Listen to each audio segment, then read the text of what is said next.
Hello and welcome to another edition of the Schmozcast. I am Anthony Deneau in the studio at 103.5 The Sun, WLSP LP, Sun Prairie, Wisconsin, with Chandler. How's it going, Chandler? Doing great tonight. Andre? I'm doing all right. Thanks. And I have reasons, but... And Aiden? The hottest free agent not on the market. There you go. That's what I like to hear. All right, fellas. We had a big weekend, didn't we? We had NXT TakeOver Brooklyn 4. And we also had SummerSlam, of course, and then a couple interesting nights on Raw and SmackDown. Thank you for joining us on Facebook Live. Hello.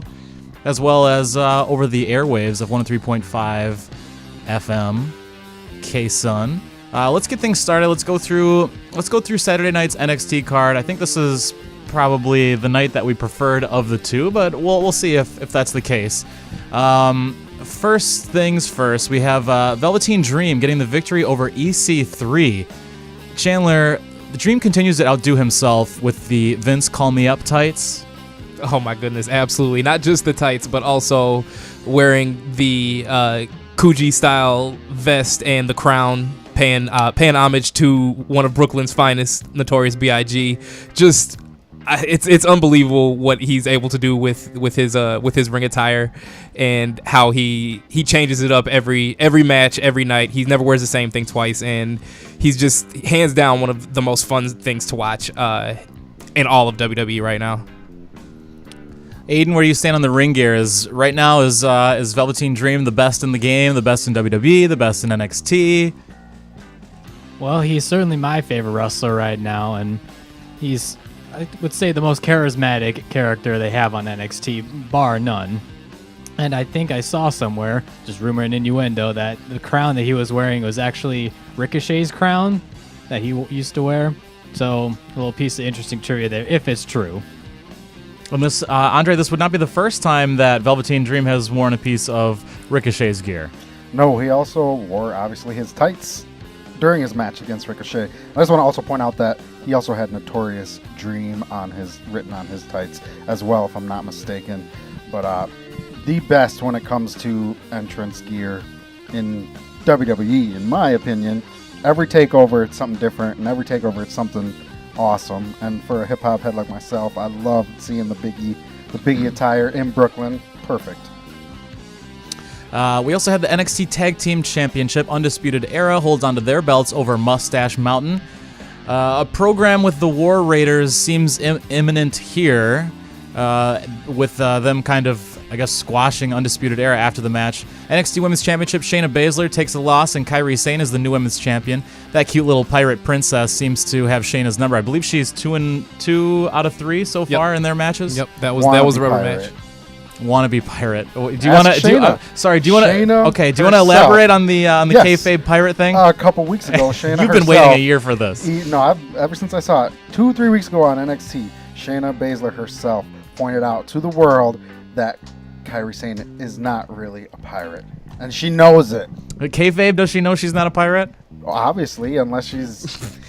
I just Shayna want to make sure. Baszler. This seems to be a point of contention between Shayna us. Baszler, kayfabe, knows she's not a pirate, so unless Kairi Sane is not of sound mind, then she should know she's not a pirate as well. Piracy is an emotion you feel in the heart, though, so anybody can be a pirate. I'm with Aiden on this one. I'm a pirate for many different reasons. The North American Championship would go down. Ricochet took down the incumbent champion to win the NXT North American Championship for his first WWE title. Then, of course, the main event, the match we're going to spend some time talking about here. The last man standing match for the NXT Championship, Tommaso Ciampa retains over Gargano. The rivalry of the year continues as Johnny was unable to take out his former tag team partner. A handcuffed Ciampa stands up at the very last millisecond to retain the championship after what seemed like a definite victory for Johnny Wrestling. What was your reaction to the match, Chandler? Just all sorts of emotions, as I figured was going to happen. Unbelievable match. These two, it makes me think back to, every time I see them in the ring, it makes me think back to the first round of the Cruiserweight Classic a couple years ago, where these two faced off against each other, and we got just a taste of what was to come, and I didn't know which of the two would be face and which would be heel, but I knew at some point that they would be going against each other, and that what we saw at the Cruiserweight Classic was just going to be intensified and multiplied, tenfold, and it absolutely has been so far. In this match, I feel like this should be the end. This is a good spot to end this rivalry. I didn't really think that the end result would be the heel Tommaso Ciampa kind of being on top, but I don't know what else there is to do with these two. I mean, I'm sure that they'll find something if they decide to continue things, but I think this is a good place to kind of hang it up for these two. Not that I'm sick or tired of seeing these two have matches. I just think that it's time for both of them to move on. So, fantastic match. Yeah, the rule of thirds applies here. They've had the 3 fantastic matches, and I mean, honestly, where can we go with this? Can it get better than this? This is like the top of both of their games, and they have done a spectacular job. It was emotional, it was brutal, and it was marvelous to watch. And so this has to be the best rivalry in like wrestling for like the past decade at the least. I'd go as far as to say that. They did it again, and absolutely, I think since Shawn Michaels Triple H rivalry, which went from 2002 to about 2004, 5, 6 ish. I don't know when the technical cutoff for the rivalry is. They reformed as DX in 06 again, but I think the beef was kind of somewhat over in like the 05 time. But I think since that rivalry, Gargano, Ciampa, I mean, you can say Daniel Bryan and The Miz, but it feels like they're just getting started as well, and I think that could be a great rivalry too. But as of right now, I think Gargano and Ciampa is the best rivalry in the business, and that was an incredible match. The finish, I mean, they had me for the third time so emotionally invested in a match, and the finish, WWE swerved me quite a few times this weekend. This being one of them. I thought with the handcuffs, the way that he was begging Johnny and saying, "Sorry, I'm sorry," I thought for sure Gargano was going to win. And to do the finish they did, which, by the way, according to Triple H, he legit injured his knee, and they had to change the ending on the fly. Really? I did not know that. Triple H said that in I forget where I read it, but it is the legit quote from him. Gargano was not, from what I've read, Gargano was still not supposed to win, but they changed it slightly because when he hit the box or whatever, when he kneed Ciampa in the face and then flew over him and then hit it. He hit his knee directly into the boxes, falls over and hits the table, and it was. This is the part of wrestling that's real, and it's brutal. Is as brutal as it looks. But as weird as it is, that plays into the story perfectly. I hate to say it because you hate to see a guy get hurt, but the way it happened was like perfect for the story, and he's going to be gone for a little bit, which sucks. But with the way that they've set everything up, it almost feels natural, but in a bad way. Yeah, right. I'm not saying it's a good thing. Got injured. It's horrible. It's terrible, but it's almost like if it was planned, we wouldn't have noticed. We wouldn't have known. Absolutely. Aiden, you earlier said that this is the rivalry of the decade, and so I guess let's boil it down to just this year. What would be second, and is there a rivalry that in WWE that would be second to this, or would you have to look to Ring of Honor, New Japan? Well, I mean, I don't want to make any definitive statements since the year's not over yet, but there have been a couple of good rivalries throughout the year, and I'd say the best one in WWE would have to go to Shinsuke Nakamura and AJ Styles because of the build-up from the Royal Rumble to WrestleMania, this hyping up this dream match, and then the swerve, and then all the fierce battles they had afterwards. I felt was done excellently, phenomenally, some would say. I think it's got to be Ciampa and Gargano as of now. But the thing with the WWE, the way their schedule is, NXT Brooklyn is NXT's WrestleMania. WrestleMania is WWE's WrestleMania. So we're just getting started with SummerSlam stuff. So I think that we could see Miz and Daniel Bryan and Samoa Joe and AJ Styles, depending on how long they Yeah, like I said, go. I don't want to say anything definitive, but so far, AJ Styles and Nakamura has been my favorite WWE rivalry from this year. Now, Okay. that could change, but that's my answer now. Chan? Yeah. I don't know what's the best rivalry so far on the main roster we're talking, because obviously in NXT it's Ciampa and Gargano. That goes without question. One outside of WWE that comes to mind just for this year, I mean, you have a couple with Jericho, but I also think that Cody and Kenny was a pretty big one those first 4 months of the year. They would have faced each other again back in June or July in California. So that's one that comes to mind. But in terms of in WWE or even on the main roster, is it the continuation of Miz and Daniel Bryan, or is there something else that pops in there? Is it AJ and Shinsuke like Aiden says? I have one that I forgot, but I'm not going to say it because I'm going to see if you say it first. I don't want to say Miz and Daniel Bryan just because that's literally just And that wasn't it. growing. That's just starting. It's something that's been going on for a while, but it's just kind of starting. I think Usos and New Day probably would be my favorite. And that's why I didn't say it, because I had a feeling it was going to be yours, and I can't believe I forgot it because as I'm thinking about it, but I'm glad that I gave you the... I wanted to clarify something real quick. Tommaso Ciampa and Johnny Gargano is my favorite rivalry. I'm just saying AJ Styles and Nakamura is my favorite rivalry on the main roster. Totally. Okay. What is Who said you could have a soundboard? Sorry. Who said that you could have a soundboard? Did I not tell you guys about this? I mean, what does Godzilla think about it? Oh, Same old, same old. Yeah, I can't get enough, man. I'm sorry, was that Samoa Joe's theme? Yeah, there you His go. TNA theme has some... he even had a quote about how he incorporated some Godzilla stuff and even did it in his WWE music. But that's Yeah, they're another both subject for another destroyers. day.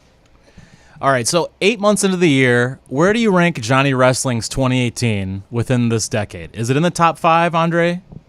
This decade as in from 08 to 2018? 2010 to 2019.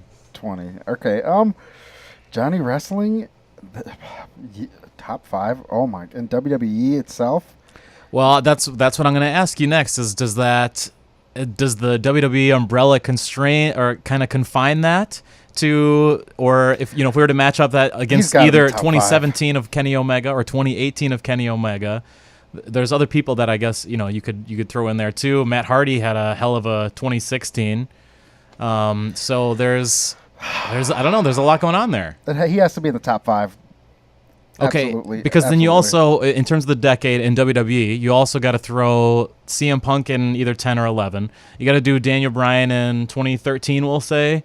There's AJ Styles' second year or first year in WWE as well is one of the best of the decade. I think those are some of the 5 or 6 that you would have. And like I said, Omega in 17 or 18. There's a few other ones I'm missing, I'm sure. Yeah, but when you join Bret Hart and Shawn Michaels as the only 3 WWE competitors to have, and I know it's just one guy and he's had a lot of heat lately, but to be the only one of only 3 guys to have multiple 5-star Meltzer matches in their career, I think that says something. I think all those things you brought up, Matt Hardy 2016, which I think is right up there for me, which is part of the reason why I'm just okay, is because he's probably retiring, but we'll talk about that another day.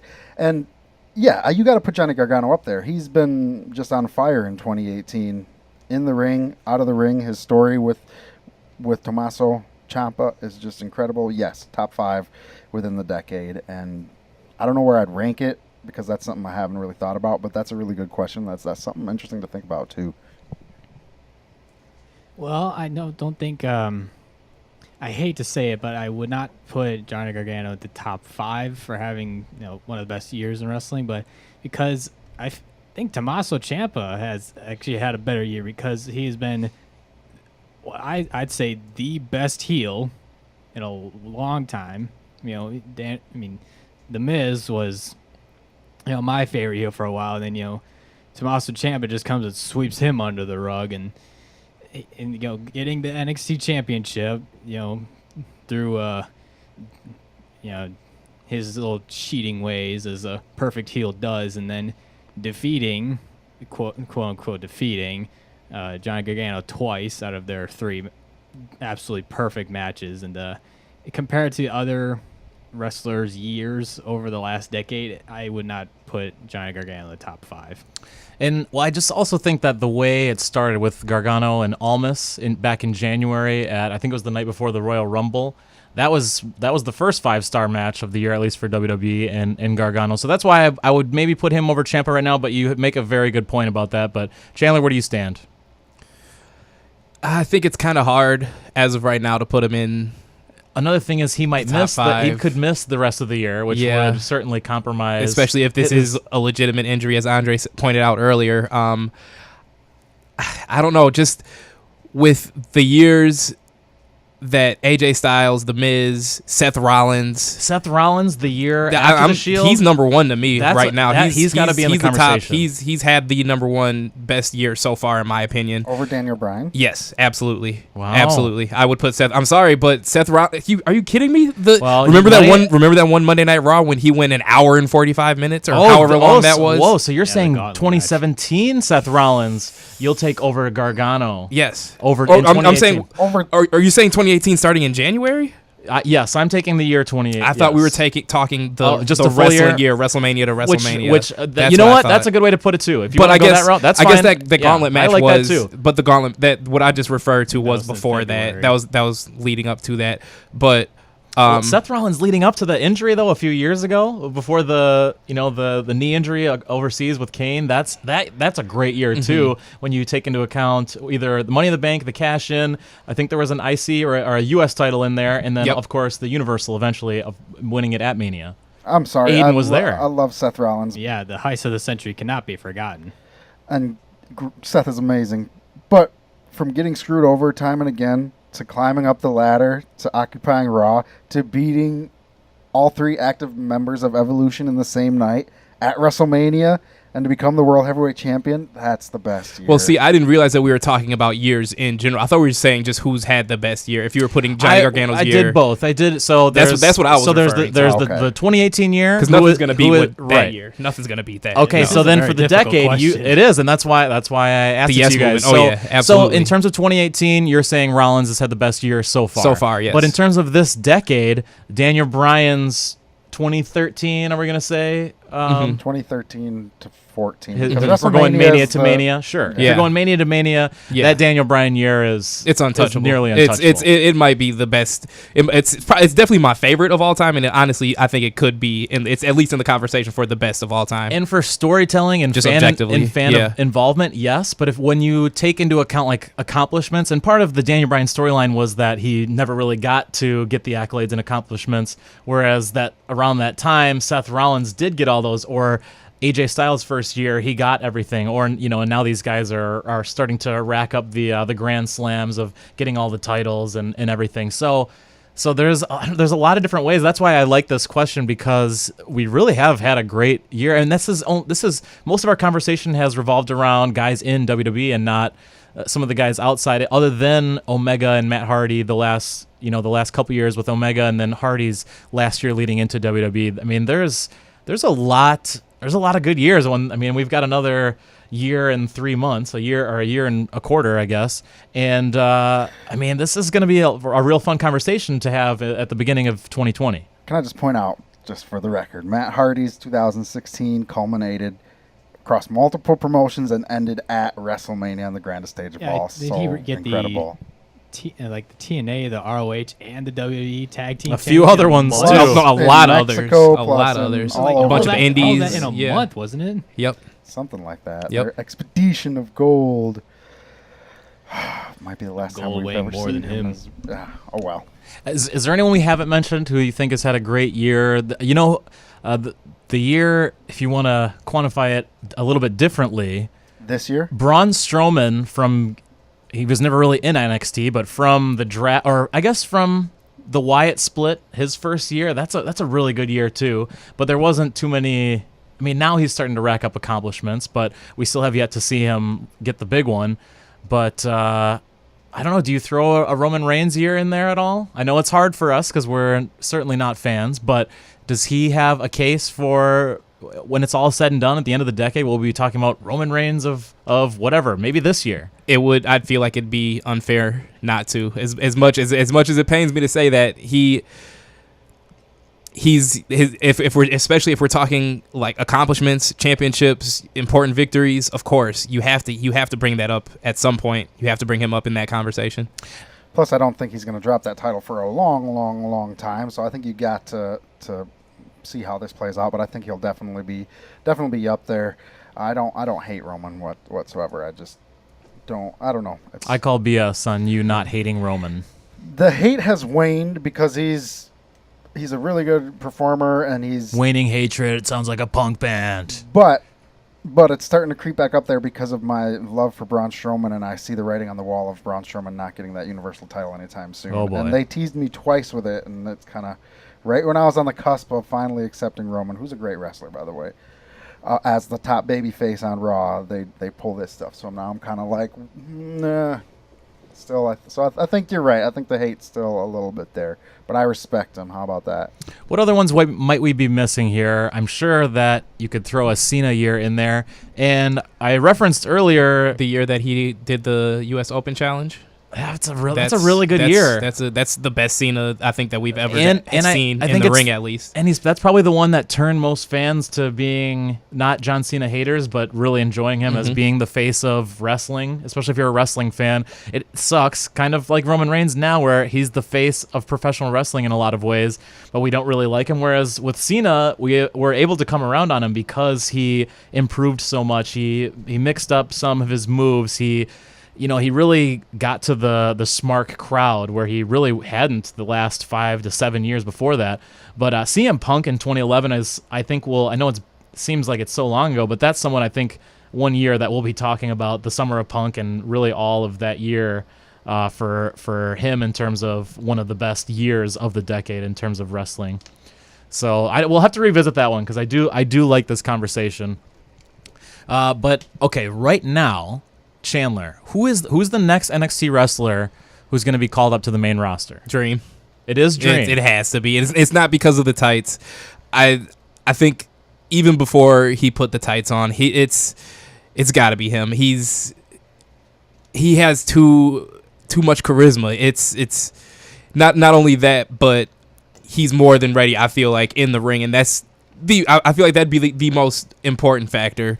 The charisma and being able to put together a promo like the way that he does and talk on the mic the way he does, that's obviously very important stuff. But when it comes down to it, this is a wrestling product, and he has that in spades as well. Everything him staying in NXT is benefiting NXT more than it's benefiting him.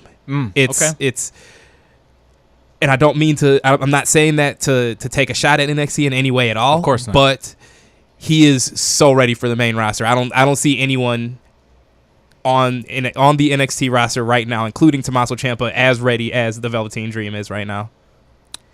I cannot. I don't want him on the main roster just for the reason that all the other people from NXT that have gone up to the main roster have not been as good as when they were on NXT, because Triple H knows what he's doing and Vince McMahon is just losing it. So keep him on NXT just a little longer, then I can bask in the Velveteen Dream. First of all, I'm going to say that I don't necessarily totally agree with you, and I have some examples.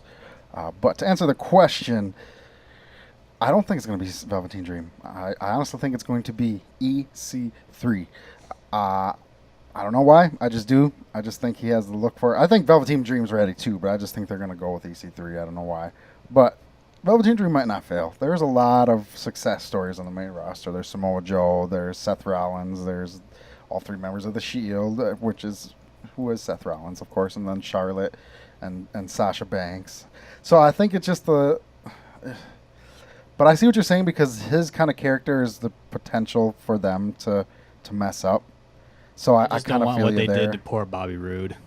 Bobby Roode still got time, by the way, but I feel you there. He needs it now. It's my money and I want it now. I think Adam Cole is the guy. I think he'll be the next one. I think also with Shayna Baszler losing the title, I think we could see her hopefully at the women's pay-per-view. But yeah, if I had to choose, I think I'd go Adam Cole first. But I like what you guys are saying about Dream. I think if he were to be on the main roster, I think the type of character he would be, or in terms of crowd reaction, would be kind of late 90s, early 2000s Jericho, where I think that your main storyline following fans, sort of your Roman Reigns fans, are gonna hate Velveteen Dream. But I think that there's that other like internet smart fans who are going to just cheer for him, and he's going to be their wrestling god on the main roster. So I'd love to see it. I really am ready for it. I think he's going to get that kind of reaction where there's no one who's on the fence about him. I think you love him or you hate him, and I think he can play that so well. And there's certainly a spot for him on the main roster or in any wrestling federation whatsoever. Let's kick things over to SummerSlam. On the kickoff show, Andrade Cien Almas and Zelina Vega would get the victory over Rusev and Lana. Cedric Alexander surprisingly retained over Drew Gulak. Why? Okay, Andre, you got a microphone. Not surprisingly. Why is that? Because I just saw it coming. I mean, he's on a heck of a roll. I didn't think they were gonna take the title off of him for Drew Gulak. I think that was my prediction last week too, was Alexander to win. I think that, I thought Cedric Alexander would lose it based on everyone's getting their social media history dug up here, and Cedric Alexander had the surprise rape thing. We know what it was, but he did apologize and all that, and I don't think WWE took it as seriously as some people did. Okay. All right. I still think I'm a little surprised that Gulak. I thought the time was now for him, but we'll see how that all shakes out. On the main roster, this is not in particular order. Finn Balor as the Demon takes on a surprisingly surprised Baron Corbin. He was surprised to see the Demon, Aiden. Have we not seen him in 2018? Not that I can recall, because they usually set the Demon up for a couple weeks. I feel like the last time we saw him was with his feud with Bray Wyatt, and it was with AJ Styles. The match with AJ Styles was the last Right. time, which was in last 2017. November? Yep. Well, that was technically not supposed to be that match. That was like that was like a last minute thing. Oh, because everybody got sick. Yeah. Forgot what happened there. But yeah, in October or November, and AJ Styles had to come from South America, right? Yes. Mm-hmm. Yeah. So, yeah. Oh, he was supposed to be an orange version of the Demon. Yeah. But I think that was supposed to be Bray Wyatt versus It's supposed to be, but it Finn never Balor. happened. So I think the Demon was already set up for that match anyway. So I think that was the last time we saw him. So it's kind of strange to me that they just throw him in there with the Demon and not set it up like they usually do. Are we going to talk about Raw at all? Here's your chance. Okay. This weekend kind of confused me as to their booking of Finn Balor, because he shows up as the Demon at SummerSlam because he needs to finally beat Baron Corbin. Squash Baron Corbin, apparently. Then he gets a rematch. How long is overdue for the Universal title the next night on Raw? 2 years overdue. 2 years overdue. And he doesn't bring out the Demon. In a kayfabe world, what was he thinking? The words of Bruce Pritchard, don't bring logic into an illogical situation. That's right. If I'm going to have to explain that as someone who's in charge of creative, this is what I would say.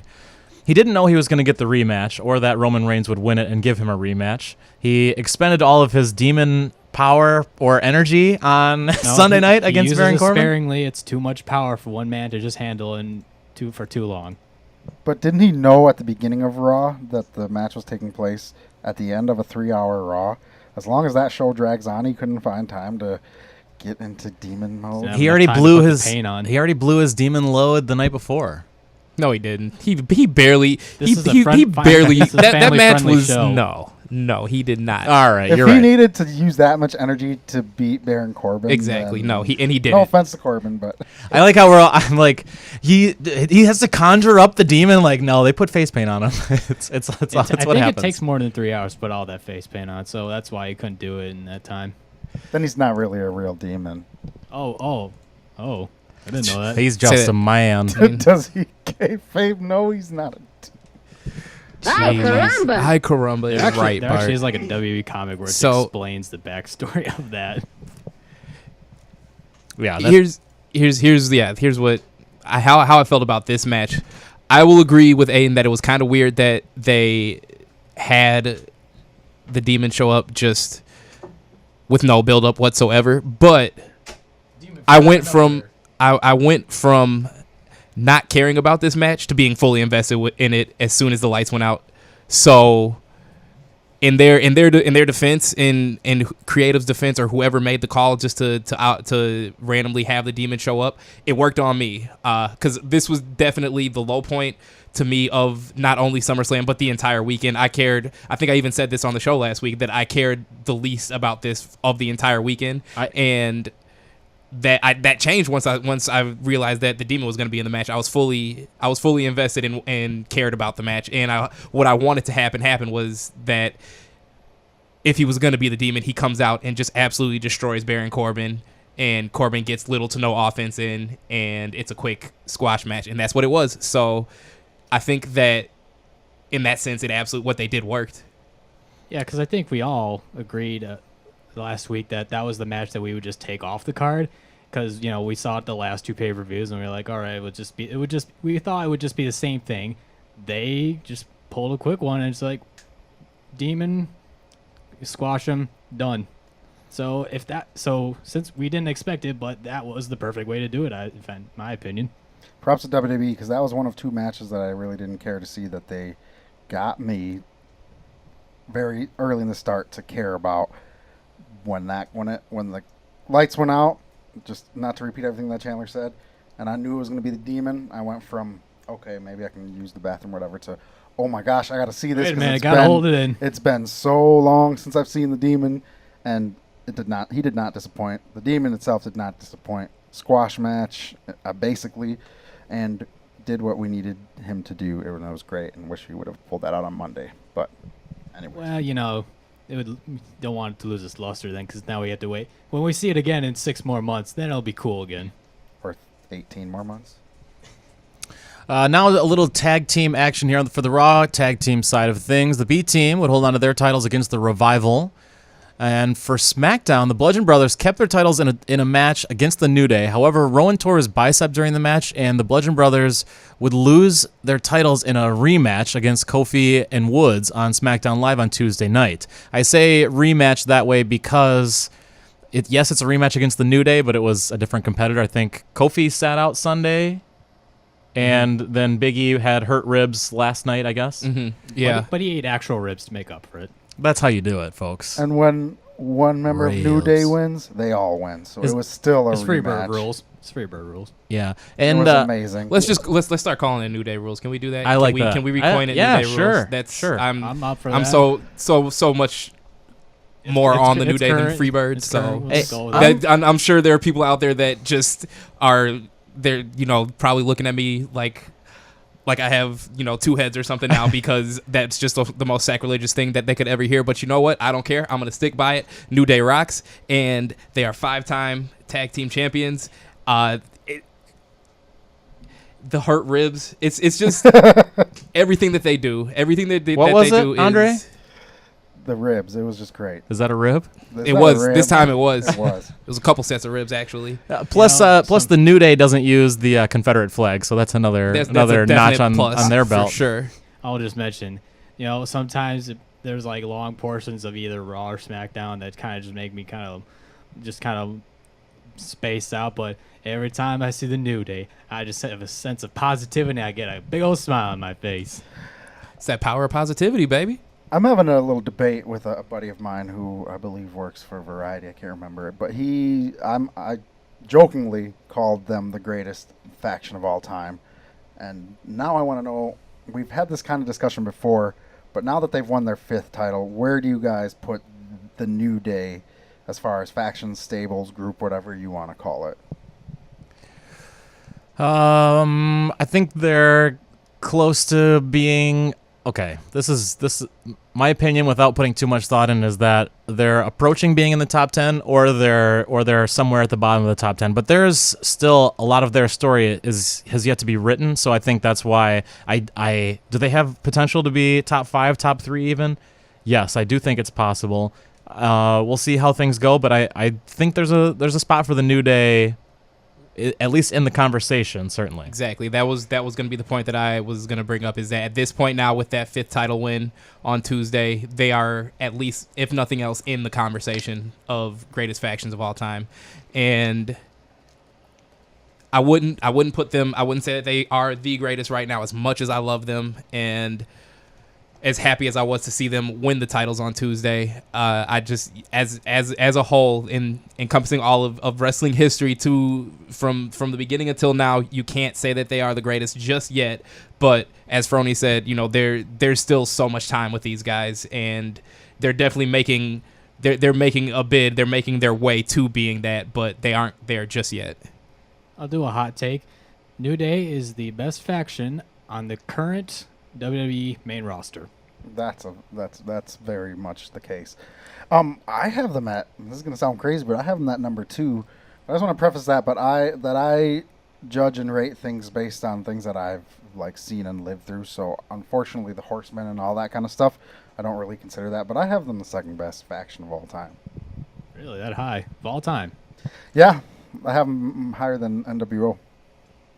Because the last Oh, half. boy. Dude, Wow. Come on. Wow. The last half. Wow. Watch the last half of the NWO. How many times that they first of all, it got so watered down. They were cutting and strutting. They were, but then it got so watered down. You put on top of that the whole not fast count as Starrcade, and you talk about NWO 2000, NWO's 2002 run in WWE. If you're encompassing the entire run of that faction, you got to encompass the negative too. And part of the downfall of WCW was the NWO. But that's another conversation we can have. I'm getting way off topic. I apologize. Wanted to quick mention the Raw Tag Team Championship was also on the kickoff show. Oh, okay. So CBS was wrong, or I they read it wrong. It was No, on the it's- pre-show. I watched the Yeah. pre-show. Well, if you want to talk about CBS being wrong, I found it funny that the SmackDown Live review for CBS failed to mention the Rowan injury to the bicep in their column as reviewing SmackDown, and they went on to criticize the creative team for that decision. But it wasn't that the creative team actually wrote that in. It was because Rowan He tore his legitimately bicep got injured, they yeah. had to give the tag team titles had to go to somebody else. And I think the New Day made the most sense, certainly, and that's who you want to go with. And also in terms of talking about the New Day being one of the greatest factions or trios of all time, there's a lot of different ways we could break down that top 10. There's really nothing like the New Day, and I think that's another thing that's just another feather in their cap and makes them different from everyone else, is that they are completely different from everyone else. There's really, there was not another, the New Day is a take on this, or this is their version of this 70s, or this Crockett promotion, whatever, you know what I mean? There's really nothing like the New Day, and that's why I think they are so amazing. And to see how long they are together, they really could be one of the very greatest of all time. We'll see how many tag team titles they end up with. At the same time, I know we're all kind of itching to see them stay a team, but do more singles competitions and be in their own divisions in terms of belts on the main roster. Do something like the Shield, where 2 of them have the tag team titles, and maybe one of them gets the U.S. title or something. There you go. And But then again, they're so good as a team that I don't care if This they is keep true. wrestling This as is true. tag team. for the U.S. title, Shinsuke Nakamura keeps his title over Jeff Hardy. Aiden, is Jeff Hardy more charismatic with the face paint? Absolutely. Jeff Hardy has gone on record saying that he considers his own face his own canvas, and he does his own face paint himself. So he really brings out his artistry and presents it to the world, and it's it's refreshing to see no input from the WWE higher ups, and it's just Jeff Hardy doing what Jeff Hardy loves to do. And yeah, with his face paint, he gets to be himself. But unfortunately, you can tell that he's still getting up there in age and not flying as fast as he used to, which is unfortunate. But at least he's giving it his all, which he should definitely get credit for that. If his face is his canvas, Shinsuke Nakamura was dancing all over it on Sunday. I did like Jeff. I think he's much more charismatic with the face paint on it. The mocking Nakamura, I don't know. There was certain elements that you don't really see, but I've always loved Jeff Hardy more with face paint when he can almost step away from being himself and be a different character, whether it's Willow or some of the other stuff with Broken Matt Hardy. I think it's more fun with Jeff Hardy with the face paint. I think he's a better character. The Miz. Was that each week? Jesus. The Miz defeated Daniel Bryan with help from Maurice in the front row. Daniel Bryan supposedly punched The Miz over 100 times in the match, but The Miz was able to land the winning blow with brass knucks given to him by Maurice, a little gift that the referee was not privy to. Although The Miz later claimed he would never face DB again, it seems like Paige has them set up for a Miz tag team match at Hell in a Cell, where they will each be joined by their lovely wives. And then also it sounds like, this is not confirmed via WWE, but that we're going to see a singles match in Melbourne, Australia between Miz and Daniel Bryan. So I'm excited about that. But Andre, was this the payoff you were hoping for? Are you still wanting to get this one drawn out towards WrestleMania? That's not the payoff. The match in Australia isn't the payoff, because that match is for allegedly for the number one contendership for the WWE Championship.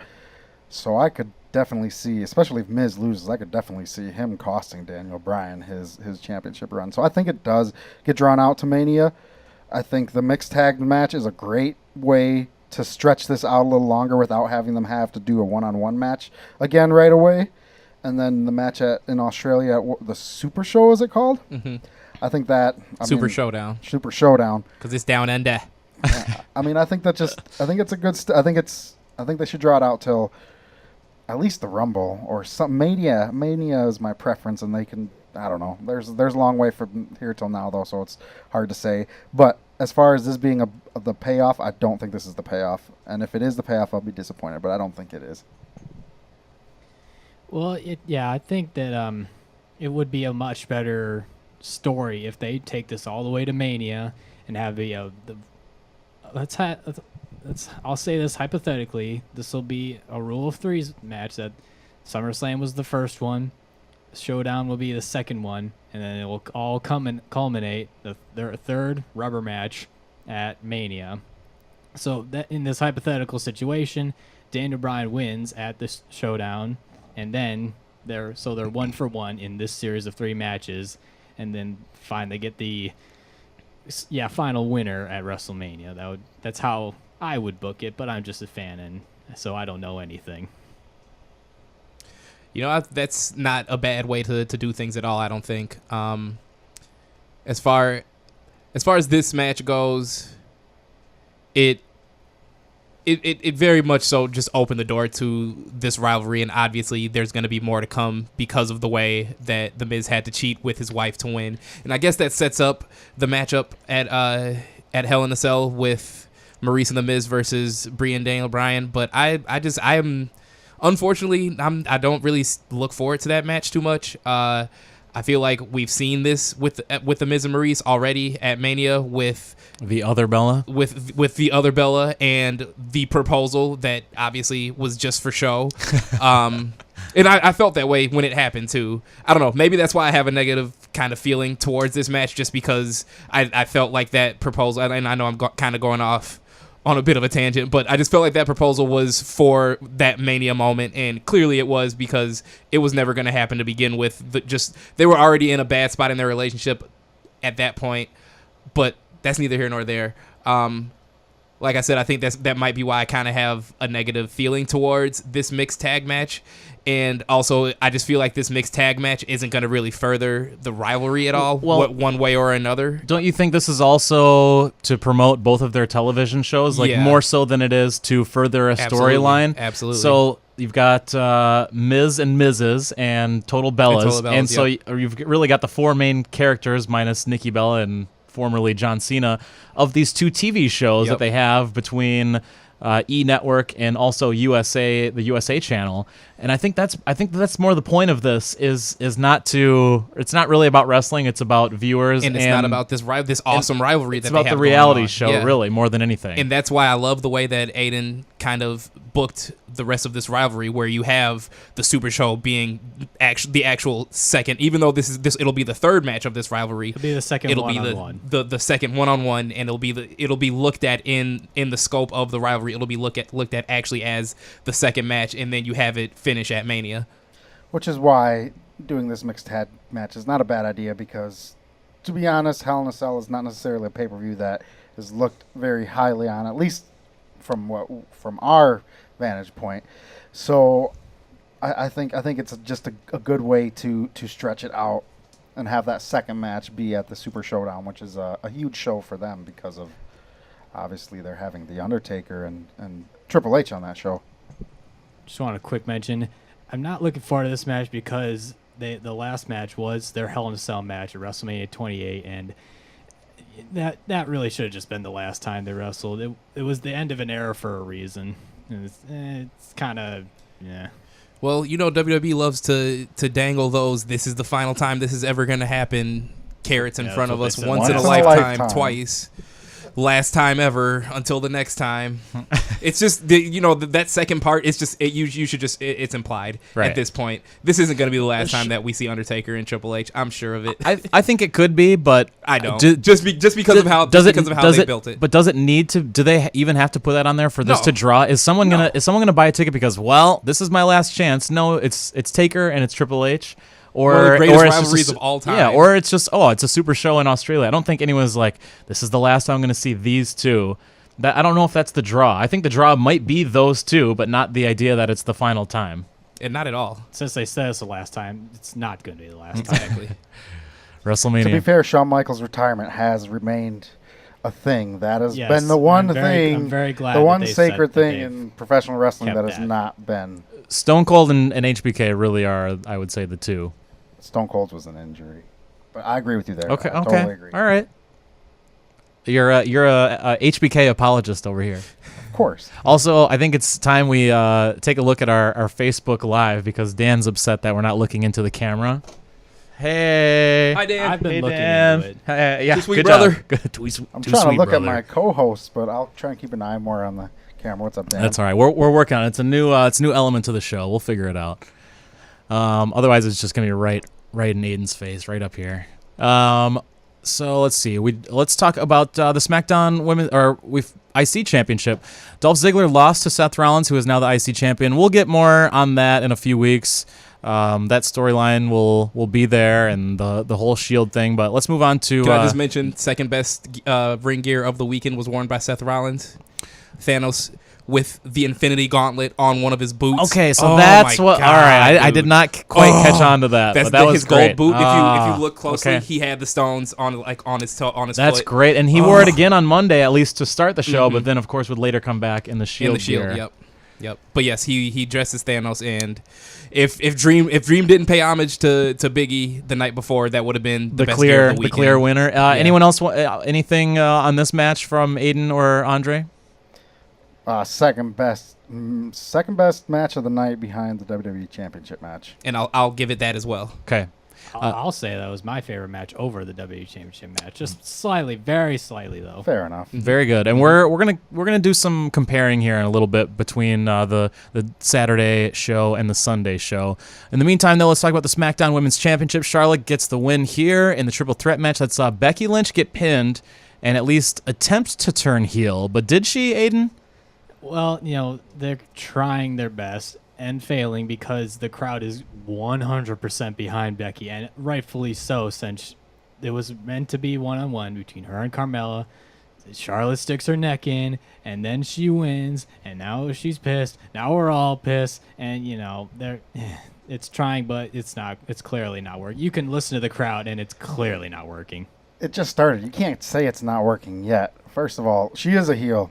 In the WWE universe, in the world that she lives in, kayfabe, she's a heel for what she did. You can't fault Charlotte as much as we love Becky. And I love Becky, and I want to point out I love her as a heel because I think it gives her an edge and an attitude that really gives more dimension and depth to her character. But Charlotte did what she was supposed to do. She didn't intend to get involved in that match. Paige gave her an opportunity at the biggest prize on her show for her, and she took advantage of it.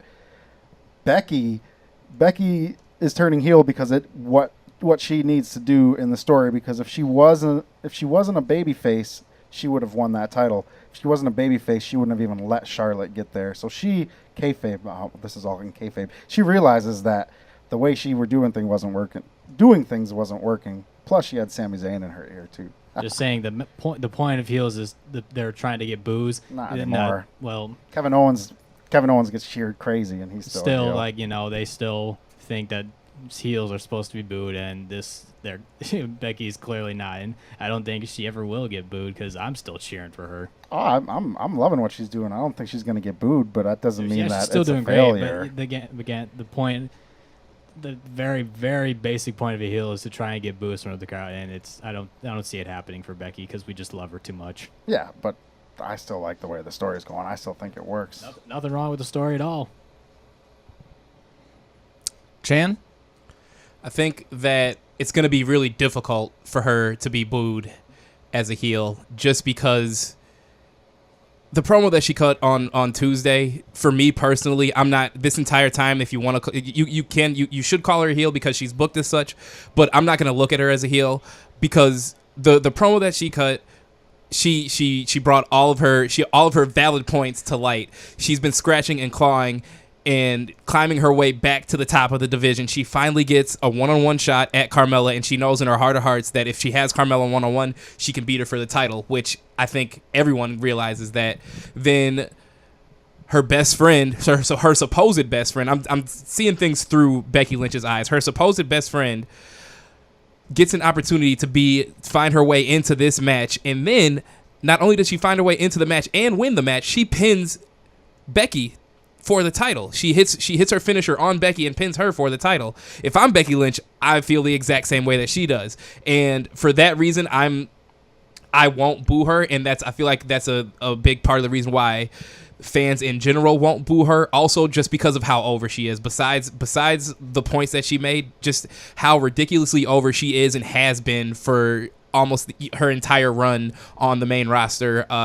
People love her too much, and she has valid points in being a heel or in being mad at Charlotte the way that she is. So it's going to be interesting to see how they try to get the crowd to turn on her, because clearly she's turned on the crowd. But it's going to be interesting to see what tactics they use to try to get the crowd to turn on her. I agree 100%. I'm never going to boo her either. But in this day and age, heels can be and are often right a lot of the times. So I'm 100% behind her. But heels are right, and she's right. I'd like to be 100% behind her. The Raw Women's Championship would see Alexa Bliss get squashed by Ronda Rousey. Aiden, it's just a matter of time before Ronda Rousey puts someone on the injured reserve, legitimately, right? I think accidentally. It would have to be an accident. Well, either, but it would be a real injury. Yes, if it's a real injury, it'd be accident, but they can kayfabe injuries, so they're pretty easily. All right, Bret Hart over here. Don't forget Alexa's double jointed, so she was fine. Just saying. She was stoned? If there is an actual injury, it's going to be an accident, but other than that, it would be a kayfabe injury. Okay, I gotcha. We'll talk a little bit more about that one later. We're gonna get to the Universal Championship in a couple weeks. That, like I said, that one will be there. But for the WWE Championship, AJ Styles, the champ, technically lost the match to Samoa Joe, but it was via the DQ. So Styles walks away, still the champ. Andre, this was closer to PG-13 than the PG era, was it not? Yes, and it was beautiful. Everything worked out perfectly, from the blood dripping down his face to him getting DQ'd, walking up to his family, and even his little girl, unprovoked, saying, "Daddy, you're bleeding." Everything was perfect. That was great. And the camera caught it, or the and then mic caught it. when he tries to hold her, she immediately wants to go back to her mom. Yeah, and on top of that, it was an incredible match, best match of the entire night. Another perfect moment that was unscripted, and you couldn't have scripted it, was when AJ Styles was thrown into the steps, and Samoa Joe grabs a mic and says, "Who's your daddy now?" to AJ's wife, and AJ looks up and flips his hair back, and you see the blood just dripping down. Perfect moment, just perfect moment, and then he obviously goes off on Samoa Joe. Very well done. Hope maybe this is I I'd like to think that this is a preview into the next era where the PG is dropped at least just a little bit, move us into that PG-13 era. All right, real quick now for these last couple minutes, I want your best and worst match of SummerSlam. I think you've already given me your best as the WWE Championship match, that right? was my favorite of SummerSlam. And Aiden, you're gonna take the IC Championship match. Yes, just over the WWE Championship match. So those Very are slight. those kind of 1A, 1B. for Okay. sure, for sure. Andre, your best. WWE Championship match. Okay, and now Chandler, your worst match of SummerSlam. Of SummerSlam, the match that I was the least into was probably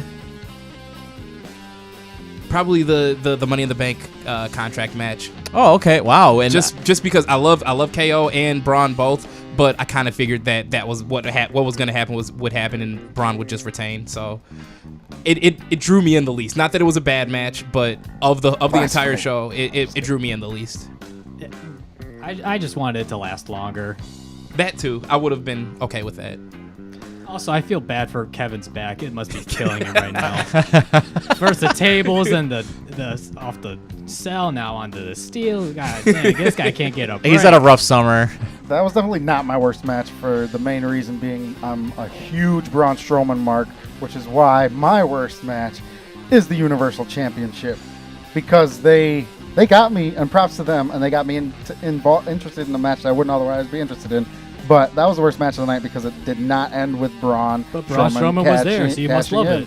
Okay, real quick interjection. We'll get to the worst match in a second here, but yes or no, is Kevin Owens hurt by this at all, like in being squashed at a big pay-per-view, or no because it's Braun Strowman? Yes or no? No, I'm kind of in between. He's in a weird spot right now, but Andre? I'm in between. No. Aiden. Probably physically hurting, Good point. Very good. but not hurt overall. Okay, so worst match of the night. You went with WWE Universal. Aiden. I like the Kevin Owens match, but I wish it was longer. But I will say the actual worst match was the Universal match, because they just can't with those two. Okay, so you guys chose either the WWE Championship or the IC title match as your best match of SummerSlam. Was that match better than any of or the worst match of NXT? So this is what I'm saying. If NXT had their 5 matches, was that best match of SummerSlam better than the worst match of NXT? Yes. Absolutely, yes. Yeah, all 5 of those matches were phenomenal. So you guys are going to take every match on NXT over anything that happened on SummerSlam? No. I'm saying the WWE Championship match is better than the worst. Is better than the worst match. Okay, Yes, and that's yes. what you were saying as Yeah, well. Okay, and what match was it better than? You're going with the women's title match? Yeah, actually, dang, because all those. See, that's what I'm saying. It really is that tough. And there's I a put them couple at the good, both same of those level. IC and WWE Championship I matches put were them at both the good same matches. level. It was better than the women's championship match simply because I want Shayna Baszler to win. Yeah, I liked the takeover matches more than the IC title match, which is my favorite of the SummerSlam card. Okay, so yeah, man, NXT though, they just do it again and again. I will say at the Grand end, slams every time. exactly at the end of the main event between Ciampa and Gargano, I was clapping like just at home by myself, and I'm like, man, they did it again, those sons of guns. And we didn't talk about this. I just want to throw out Ricochet versus Adam Cole is definitely up there as one of my favorite matches of the entire weekend. Also, Absolutely We had agree. the spot of the weekend. Oh, for sure. That super kick. they are just so seamless. They work so well together. It really was an unbelievable match. It's hard. I don't know if I'm going to put even those 2 title matches for SummerSlam over the worst NXT match. I'd put it Maybe over the women's tag match. Team championship match. Maybe. I'd put it over Ooh, the tag no, team match. I wouldn't. AJ that's Styles tough. and Joe? That's, Yeah. That tag title That's match, tough. though. All right, folks, we got to get out of here. Thank you so much for listening. Check us out next week and on social media. You can find us on Facebook. Thanks for tuning in live. Instagram, Twitter, and YouTube at the Schmozcast. All right, for Aiden, Andre, and Chandler, I am Anthony signing out. We'll catch you next week.